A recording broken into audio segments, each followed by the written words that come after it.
નમસ્કાર મિત્રો, સ્વાગત છે મારી યુટ્યુબ ચેનલ ઓલ એજ હેપીમાં। મિત્રો, આજે આપણે પોલીસ કોન્સ્ટેબલનું ટેસ્ટ પેપર નંબર 4 જોઈશું, જેમાં આપણે કાયદાને લગતા અગાઉની પરીક્ષામાં પૂછાયેલ પ્રશ્નોનો સમાવેશ કરેલ છે। તો ચલો મિત્રો, ટાઈમ ન બગાડતા શરૂ કરીએ। 76 નંબરના ક્વેશ્ચનથી। ફર્સ્ટ ક્લાસ મેજિસ્ટ્રેટ વધારેમાં વધારે કેટલી સજા કરી શકે?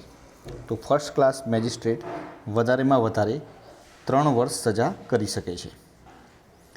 પોલીસની વગર વોરંટે ધરપકડ કરવાની સત્તા ક્રિમિનલ પ્રોસિજર કોડની કઈ કલમ મુજબ મળેલી છે?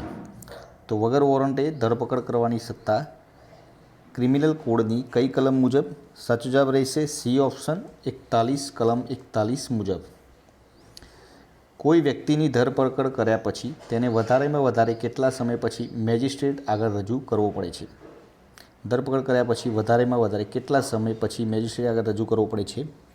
સાચો જવાબ રહેશે બી ઓપ્શન 24 કલાકમાં તેને મેજિસ્ટ્રેટ આગળ રજૂ કરવો પડે છે। ફોજદારી કેસમાં પોલીસે કેટલા દિવસમાં અદાલતમાં ચાર્જશીટ રજૂ કરવું જોઈએ? ફોજદારી કેસમાં કેટલા દિવસમાં ચાર્જશીટ રજૂ કરવી પડે છે? તો 90 દિવસમાં ચાર્જશીટ રજૂ કરવી પડે છે। અગૃહણીય ગુનો એટલે શું? 4 ઓપ્શનમાંથી કયો વિકલ્પ સાચો બનશે? સાચો જવાબ રહેશે એ ઓપ્શન, એવો ગુનો કે જેમાં પોલીસ વોરંટ વગર ધરપકડ કરી શકતી નથી, જે અગૃહણીય ગુનો કહેવામાં આવે છે। ક્રિમિનલ પ્રોસિજર કોડમાં કઈ કલમ હેઠળ ખાનગી વ્યક્તિ ગુનેગારની ધરપકડ કરવાની સત્તા ધરાવે છે?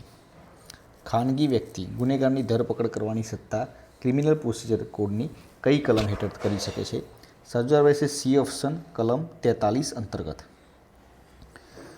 ક્રિમિનલ પ્રોસિજર કોડમાં ભરણપોષણ કરવામાં અક્ષમ પત્ની બાળકોને મા બાપના ભરણપોષણ માટેનો આદેશ કઈ કલમ હેઠળ કરવામાં આવે છે? સાચો જવાબ રહેશે સી ઓપ્શન કલમ 125 અંતર્ગત। એફઆઈઆરનું પૂરું નામ શું છે? એફઆઈઆરનું પૂરું નામ શું છે? તો એફઆઈઆરનું આખું નામ ફર્સ્ટ ઇન્ફોર્મેશન રિપોર્ટ, જેનું પૂરું નામ છે। આત્મહત્યા, ખૂન કે અકસ્માતે મોતની તપાસની રીત અને તેના અહેવાલની જોગવાઈ ક્રિમિનલ પ્રોસિજર કોડની કઈ કલમમાં કરવામાં આવી છે? સાચો જવાબ રહેશે 84 નંબરના ક્વેશ્ચનમાં સી ઓપ્શન 174 અંતર્ગત। ક્રિમિનલ પ્રોસિજર કોડની કઈ કલમમાં આરોપીને રાજ્યના ખર્ચે કાનૂની સહાય પૂરી પાડવાની જોગવાઈ છે? કઈ કલમમાં આરોપીને રાજ્યના ખર્ચે કાનૂની સહાય પૂરી પાડવાની જોગવાઈ છે?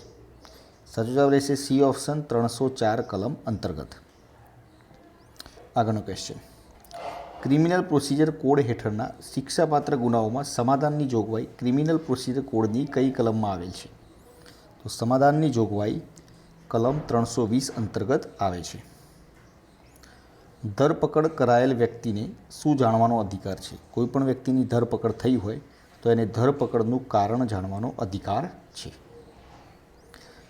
ક્રિમિનલ પ્રોસિજર કોડની કલમ 107 થી 110 અંતર્ગત કોણ આદેશો આપી શકે છે? કલમ 107 થી 110 અંતર્ગત કોણ આદેશો આપી શકે છે? સાચો જવાબ રહેશે ડી ઓપ્શન એક્ઝિક્યુટિવ મેજિસ્ટ્રેટ। આગળનો ક્વેશ્ચન, અ અને બ જાહેર સ્થળે એકબીજા સાથે મારામારી કરી જાહેર શાંતિનો ભંગ કરે છે તો તેઓ કયા ગુના માટે જવાબદાર ઠરી શકે? બખેડો માટે જવાબદાર ઠરી શકે। ભારતીય ફોજદારી ધારો ઘડવામાં કોનું પ્રદાન રહેલ છે? તો લોર્ડ મેકોલેનું મહત્ત્વનું પ્રદાન રહેલો છે ભારતીય ફોજદારી ધારો ઘડવામાં। ભારતીય ફોજદારી ધારા અન્વયે ગુનાહિત કાવતરામાં ન્યૂનતમ કેટલા વ્યક્તિ હોવા જોઈએ? ગુનાહિત કાવતરામાં ઓછામાં ઓછા 2 વ્યક્તિ હોવા જોઈએ। અ બને પાઇપથી પગ પર ફટકો મારે છે, પરિણામે બને પગે ફ્રેક્ચર થાય છે તથા તેને 2 દિવસ હોસ્પિટલમાં સારવાર લેવી પડે છે। અહીં અ કયા ગુના માટે જવાબદાર ઠરશે? તો ગંભીર ઈજા માટે જવાબદાર ઠરશે। ભારતીય ફોજદારી ધારામાં કેટલી કલમો છે? 1 થી 511। ખૂન માટેની ભારતીય ફોજદારી ધારા અન્વયની સજાની જોગવાઈ કઈ કલમમાં છે? કલમ 302માં। પત્ની, સંતાનો અને માતા પિતાના ભરણ પોષણ માટેનો હુકમ કરવાની જોગવાઈ સીઆરપીસીની કઈ કલમમાં છે? તો સીઆરપીસી કલમ 125 અંતર્ગત ભરણ પોષણ માટેનો હુકમ કરવાની જોગવાઈ છે। સીઆરપીસી ની કલમ 107 અનુસાર સંબંધિત વ્યક્તિએ સુલેહ શાંતિ જાળવવા માટેની મહત્તમ મુદત શું છે? મહત્તમ મુદત 1 વર્ષ હોય છે. તો મિત્રો, આ હતા આપણા આજના વિડીયોના ક્વેશ્ચન્સ. વિડીયો પસંદ આવે તો લાઇક કરજો, પોતાના મિત્રો જોડે શેર કરજો, ચેનલને સબસ્ક્રાઈબ કરવાનું ના ભૂલતા, જેથી કરીને આવનાર દરેક વિડીયોનું નોટિફિકેશન આપને સૌપ્રથમ મળી રહે અને આપની તૈયારીમાં વધારો થઈ શકે. કાલે ફરીથી નવા વિડીયો સાથે મળીશું.